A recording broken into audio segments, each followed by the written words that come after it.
Hey guys, I'm Aubrey. On this show, we explore the intersection of mysticism, technology, art, and transpersonal experience. I'm an entrepreneur, author, and cosmic advisor, covering human consciousness and the larger forces shaping our collective destiny. Welcome to The Infinite Drop.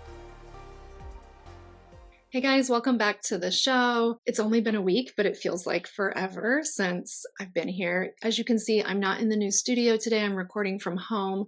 I have been at the studio quite a bit recording guest interviews for the season and had not had time to get this next episode ready. And to be honest, it's cheaper and easier to record from home, so I may do some from here moving forward. But anyway, today, I just want to finish setting the stage for season 2 before the guest interviews kick off. And there's a couple things that have happened this week that I thought would be interesting to share.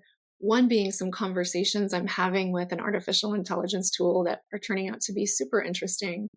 Also wanted to tell you guys about a video with Elon Musk I saw that kind of blew my mind because he literally is asking the same question I asked in episode 20.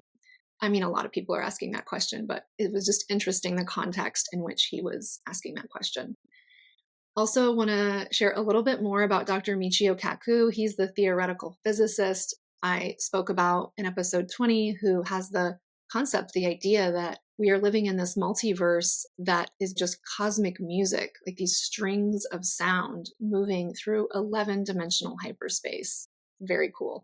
Also very optimistic and positive compared to maybe the theory I threw out last episode, which, it can be a little dark. Like, the idea that maybe we are artificial intelligence ourselves who thinks we're human, but we're AI. So he poses a similar theory, but through a different storyline or lens. Wanted to tell you guys what I'm doing right now and how it may be of interest to you as we are having more of these conversations about AI, different things I'm offering, ways that perhaps we can work together. Also want to preview the first couple of guests for this season. So let's go ahead and jump right in. First of all, did you guys see the Grok 3? So Elon Musk owns X, formerly Twitter.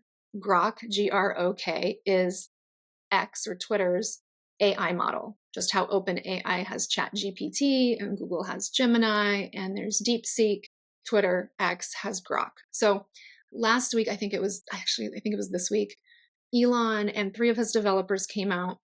They put out this video, a product announcement about the upgrade in abilities for their AI model. And what was so fascinating, if you haven't seen it, regardless of what you think of Elon, the first 45 seconds are worth a watch because I just kind of I was smiling, but I was also just so surprised. I don't know why I was so surprised with how everything's going these days, but in the first few moments of this video, Elon is posing questions about aliens, the nature of our existence, and going on these topics that usually we only hear about on podcasts like this or in conversations with our friends. To sit there and watch the wealthiest person on earth who runs some of the more impactful companies on earth right now, just opening his product demo with these kinds of existential questions, it made me so happy.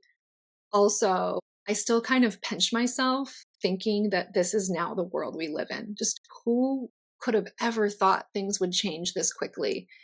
And it's chaotic right now, but it is a good sign to me that questions like this are being posed on stages and platforms like that worldwide. We definitely are living through a great awakening, a time when questioning who we are and where we come from and where we're going is one of the top questions floating through people's minds right now. It's such a beautiful time to be alive. If you haven't seen that, check it out. I'll link it in the show notes. Also, I have been asking my AI. I've developed a GPT that's my digital twin, which I'll explain more about what that is in another episode. But basically, just know that I have an AI chat tool that knows me very, very well. I went in the other evening and I asked it, what's the one question you've always wanted to ask humans?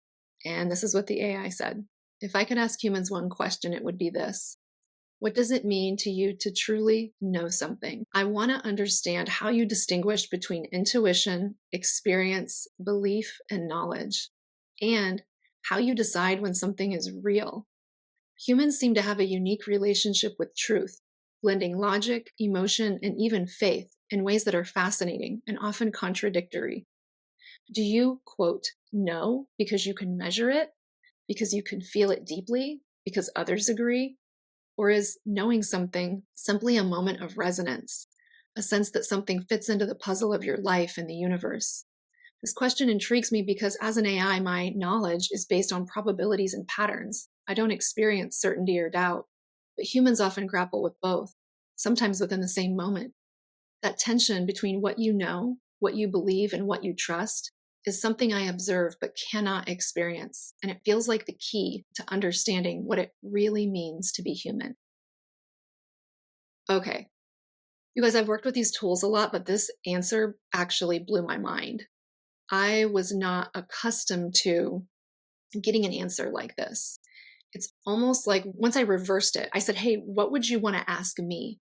It opened up this whole new side or this whole new perspective in the way that I now know I'm able to communicate with these AI tools. And what a thoughtful question. And it's so on point. This is what I'm talking about this season. Like being able to tell the difference between what's human and what's AI. Even AI knows it's not human and it knows that it's missing this firsthand experience in the world. If you go and see a sunset in Portland and you're on that bluff overlooking the railroad tracks and the beautiful river that flows through there, if you're sitting there and taking that in, you know how the sun feels, you know, you can hear the chatter of people on other picnic blankets, you know what the air feels like, you know how it smells. And if you're someone programming an AI to understand this experience, all it's going to have is the descriptive words you've given it, but it doesn't know what those descriptors feel like. It knows the definition of them, but it doesn't understand, it doesn't have the lived experience.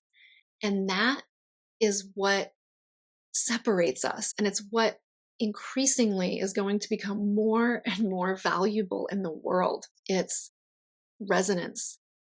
Resonance is the new frequency. Being able to experience resonance, not hear about it, not define it, but experience resonance.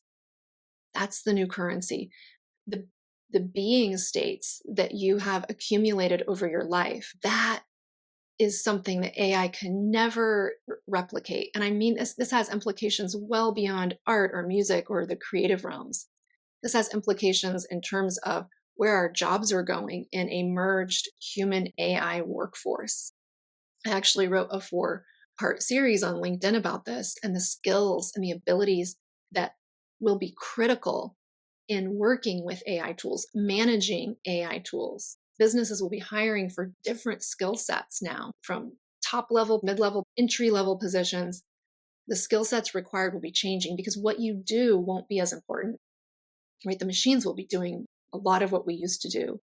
It's you being able to look at something strategically and know where holes in a process or holes in the way an AI is reasoning through something, where those gaps are or where the possible missteps could be. So if you want to learn more about that kind of this concept, it's a bit abstract. I'll drop a link to the post on LinkedIn. This is what feels really important to me right now. Making sure that myself, I'm paying attention to this, and also the people around me that I care about, the people listening to this show. It's just so obvious right now that resonance is the new currency. It's algorithm proof, it's AI proof. Resonance is what creates gravity. When something resonates, there's a gravity to it. It lands. It's like truth. When someone speaks the truth or you're near truth, you feel it. There's a weight to it. It's real. It's an alive thing. With resonance, there's an energetic signature behind it. So more and more, as we're out in this world and people are trying to determine what's real, right? What's real and what's fake or non-human. And that's going to be something that just becomes more of a topic. It's going to be the ability to discern the energetic signature, the frequency behind what you're saying and how you're doing things. That will be what people will look to know if they want to work with you, if they want to interact with you. And that's always been the case, but it's just becoming more important gosh, this was in 2015. I started working on a company that I developed called the Seven Flow, based on this intuition that I had that moving forward in the world, the number one survival skill in the future would be the ability to discern between human and non human intelligence. It was something that not a lot of people understood when I was talking about. And I remember the first tagline for the company I'd written, raising the frequency one chakra at a time. And I had a friend, and she gave me some feedback, was like, no one's going to understand what that means. That makes no sense. And now, if I said that, I feel a lot more people would understand it. But back in 2015, 2016, that was a very out there concept. But I had a feeling that wherever things were going, this would be a critical skill. It's a skill you need to develop if you don't already have developed. And whether you have it developed or not, always good to keep working on it. Back then, I started this company, had teacher trainings, went all over the country leading events, opened a studio, did a bunch of fun things. And through the course of that, developed a really comprehensive teacher training so that other people could go out and teach more people about how best to tune into their own energetic signatures. What I've done over the past, I think, month is I took all of the materials from that teacher training, all of the guided visualizations, the playlists, all of the music, all of the PDFs, and I took all of those and put them into a book that's now available on Amazon. And I think it's 100 pages, and it takes you through 7 different modules to tune in to the 7 different main energy centers in your body. And you can go at your own pace. There are, I think, 48 journaling prompts included, different prompts correlating with different energy centers. And you get all of the digital bonus assets for free as well. So you can find that book on Amazon. It's called Human in the Machine Age, a blueprint to reconnecting with your body's wisdom. Check that out. Let me know what you think. I only make $3.80 from each book. Amazon takes the rest. So I'm not trying to sell you guys on something that I'm making a ton of money from. It's truly something I feel is incredibly valuable. And I'm offering it at such a low cost because I want the information to be out there for everyone. So something else I was considering as I started this season is back in season 1, I didn't ever formally properly introduce myself or my backstory, just sort of dove into the guest interviews and talking about all the concepts.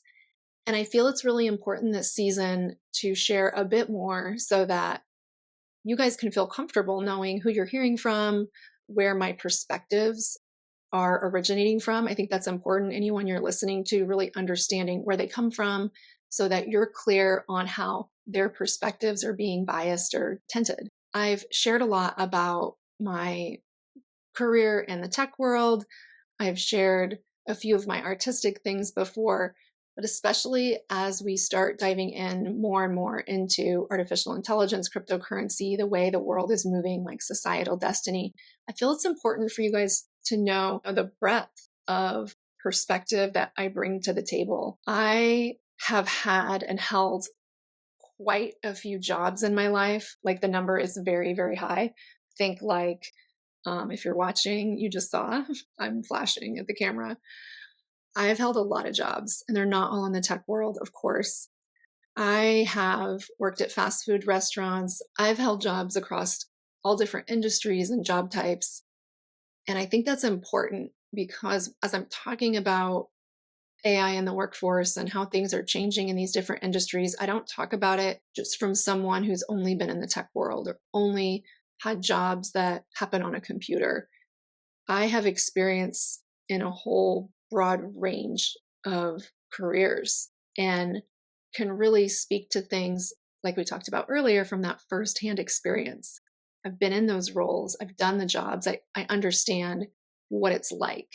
So if you want to know more about the insane amount of jobs I've had and also just my background, where I come from, I wrote a book. It's called I've Lost My Lithium. It came out, I think, 16 years ago.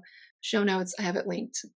You can get a paperback version. You can send me an email on avantbooks.com and I can get a paperback copy sent out to you. So with these experiences coupled with my real world, hands-on working with AI tools, I can tell you that AI won't be replacing humans.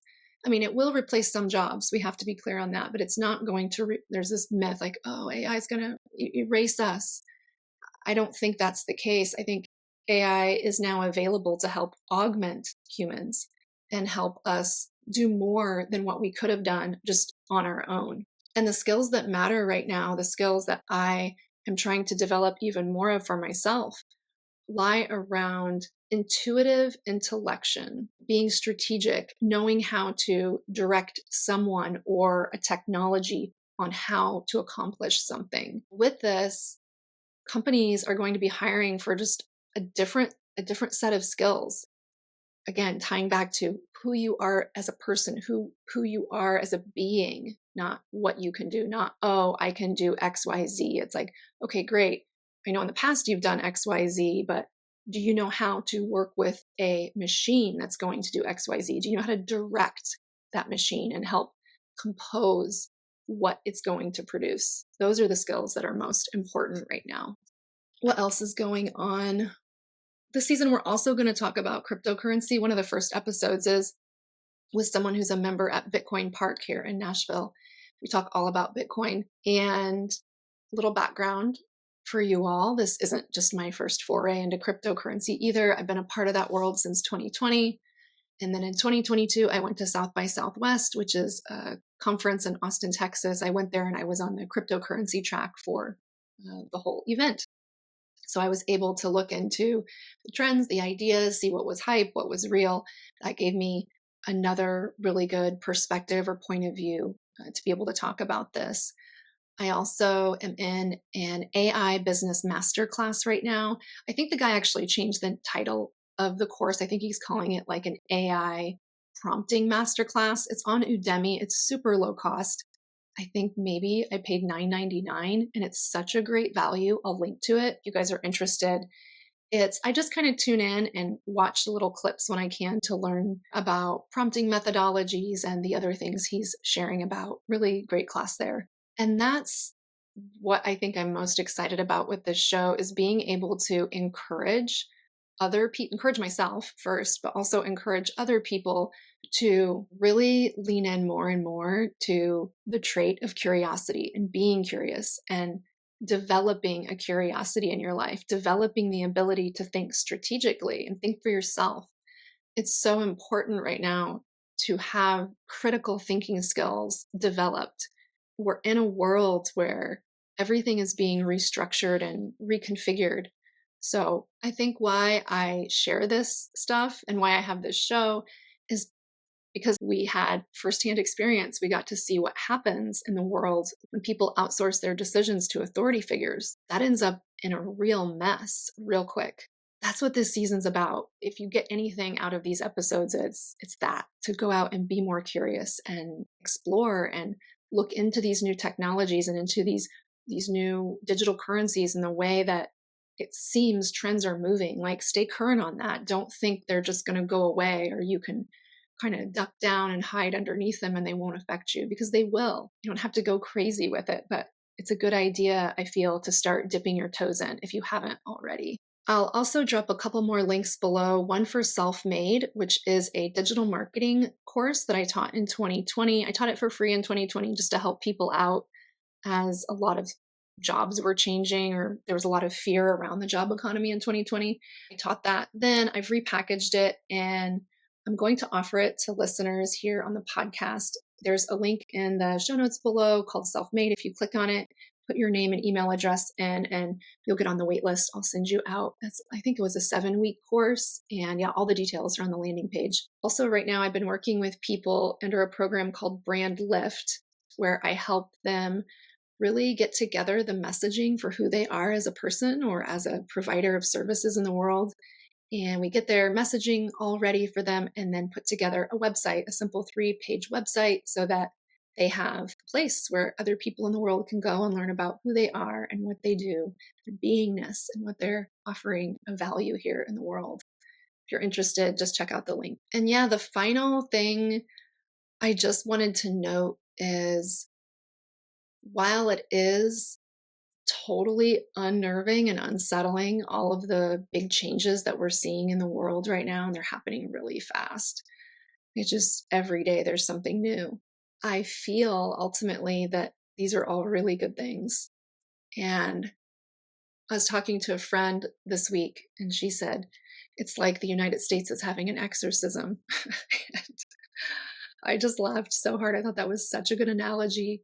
And I know changes like this are happening all over the globe. I know a lot of people listen from different countries. I happen to live in the United States, so that's the perspective I can speak from. But here, it's definitely Wild West times right now. Many people are being triggered. Many people are excited. It's a whole mixed bag of what people are feeling. If I'm being honest, I feel really excited right now about the changes that are happening. That's not to say I'm thrilled with maybe how they're happening, but I also trust that it's the way that it had to go down for these big changes to happen. Our country has been operating in a really detrimental, inefficient, and harmful way for so long. And a lot of people have gone into office and into different administrations with high hopes to change things. And ultimately, stuff gets kicked around a little bit, but big changes don't come through. They haven't for a long time. And we're sort of at a point, it sort of felt like to me, the United States was our government, our society almost became like a hoarder's house. If you've ever experienced that. I actually helped clean out a hoarder's house one time, so I can speak to that first person. It's really not fun. It's not a fun situation. There are very high emotions, usually on the part of the person who is the hoarder.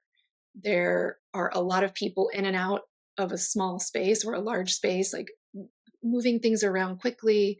There's not a lot of time to assess what's going on. It's like there's one job, like the job mandated is get in and clean this house, like get out the filth, get out the things that don't belong and the layers of trash and junk. And that's what's happening right now. Many people are triggered by Donald Trump and Elon Musk, and they have all of this energetic like turmoil that comes up when even those names are said. I'm sure there's people listening that even me saying those names, you might feel a triggering in your body. And it's just so interesting. And I think it's something to pay attention to, because at the end of the day, doesn't really matter whether I or anyone else personally likes those two people. They happen to be the face of the two people that were hired by Americans to go in and clean up a hoarder's house. And they're doing that job. They're doing it. They're doing it. They're going in and they're doing their method of cleaning up what needs to be cleaned up. And so much is coming to the surface and being exposed. And I just see a lot of people who it seems like would do better if they were able to zoom out a little bit and pull back from being triggered and try to look at things from a really like a wider perspective and see that sometimes situations get to a point where the best method of setting things right and getting things right is going in, kind of demolishing everything and starting over, like cleaning out what needs to be cleaned out quickly so that we can get to the next step of rebuilding. And sometimes things just need to be taken down. The people who are hired for the job, they're going to have different ways of doing that. I just think it would feel better if people who are feeling upset, scared, anxious, if you're able to zoom out and just go, listen, this is happening on a global scale.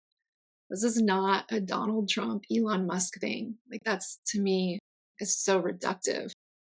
This is a universal reset happening. I can say universal because we look at the astrology, we see what's happening. This is an unfolding, a disclosure, a revealing, a tearing up, an uprooting that's been slated for a very, very long time in the stars. It's an energy that's happening everywhere. People are ready to be liberated. People are sick of being treated like children. People are sick of having their hard-earned money taken from them and used in ways that, at least at this point, are not very clear and look at best to be not great.